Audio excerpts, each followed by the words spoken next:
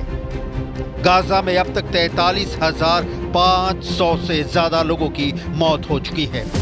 Lebanon में मरने वालों की तादाद 3,200 तक पहुंच गई है। ये ऐसे आंकड़े हैं जिसे लेकर अभी तक इजराइल को सबसे बड़ी टक्कर सिर्फ ईरान ने दी है। नेतन्याहू और खामनेई ने इस वक्त भी एक दूसरे के खिलाफ अपनी तलवार म्यान से बाहर निकाली हुई है, क्योंकि ईरान का जवाबी पलटवार कब होगा ये सिर्फ और सिर्फ ईरान के सर्वोच्च नेता अली खामनेई जानते हैं।